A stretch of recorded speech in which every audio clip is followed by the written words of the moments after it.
안녕하세요. 오늘은 순열 중에서 중복 순열에 대해서 우리가 한번 살펴보겠습니다. 학생들이 기본적으로 순열을 잘 알고 있을 거고요. 그리고 순열의 종류가 여러 가지 있는데 그 중에서 오늘은 중복 순열에 대해서 한번 이야기해 보도록 하겠습니다.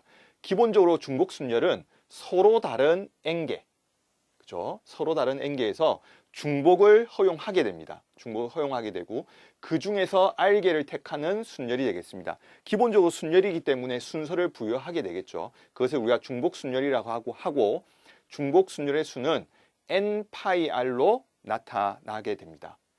그리고 이제 중복 순열에서 우리가 보면 서로 다른 N개에서 R개를 택할 때 우리가 계산은 어떻게 하냐면 N의 R승 형태로 계산을 하게 됩니다. 그러면 예를 들어 우리가 서로 다른 5개에서 만약 3개를 선택을 한다고 생각을 하면 5의 3승, 그죠? 5의 세제곱 이렇게 계산을 할 수 있겠습니다. 그럼 이제 우리가 문제를 통해서 한번 확인해 보도록 하겠습니다.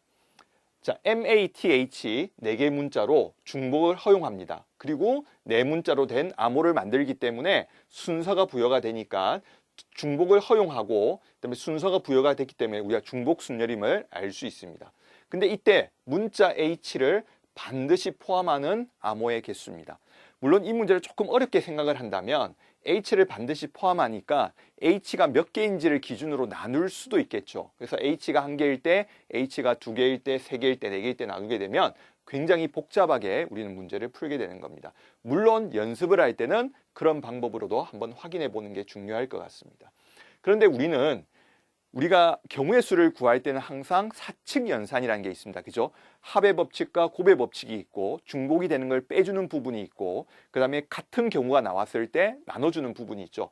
그걸 우리가 생각을 해보면 먼저 4개 문자로 중복을 허용한 상태로 4문자로 된 암호를 만듭니다. 그러면 우리가 중복 순열의 표현을 쓰면 4파이 4가 되겠죠. 자, 여기서 우리가 H가 없는 경우를 제외시켜 준다면 나머지 경우는 다 H가 반드시 존재하겠죠. 그럼 H가 없는 경우라고 생각하면 H를 제외하고 3개 문자로 4문자로 된 암호를 만들면 되겠습니다. 그럼 우리 선택은 3파이 4가 되겠죠.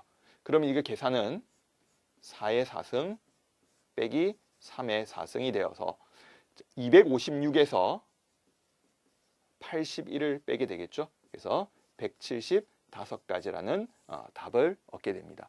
그래서 우리가 중복 순열을 할 때도 조심할 부분은 겹쳐진 부분이 있으면 이걸 제외시켜 준다는 겁니다. 근데 여기서 이제 우리가 하나의 의문이 생깁니다. 학생들이 3의 4승인지 4의 3승인지를 조금 헷갈려하는 경우가 있습니다.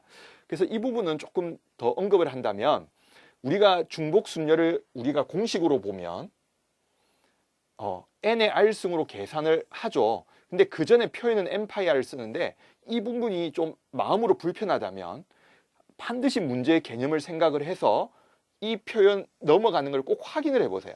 그러니까 지금 제가 말씀드리고 싶은 거는 이런 거예요. 방금 내가 4개 문자로 만드니까 4개 문자를 한번 표시를 하시고 우리가 이 뒤에 3개 문자만으로 4개 문자를 만드니까 첫 자리에 들어갈 숫자가 3가지죠. 또 중복을 허용하니까 또 3가지고 3가지, 3가지가 돼서 3의 4승이 되는 걸 확인할 수 있습니다. 그래서 중복 순열을 쓸 때 우리가 교과서적으로는 분명히 n파이r이라는 표현이 있지만 n과 r을 혼동하는 친구들이 있습니다. 그래서 그런 경우라면 한 번쯤 나열을 해서 어떤 식으로 계산이 되어야 될지를 확인한다면 실수를 줄일 수 있겠습니다. 그리고 그런 실수를 줄이기 위해서 우리가 또 한 가지 더 제안을 한다면 우리가 n파이r에서 n은 고정된 숫자 함수로 보면 받는 쪽을 의미하고요. r은 선택한 숫자 아니면 이동하는 숫자라고 생각하셔도 되고 함수로 보면 주는 쪽이라고 생각을 하셔도 됩니다. 자, 그럼 이제 이거를 갖다가 어떻게 적용할지를 우리 문제를 통해서 한번 보겠습니다.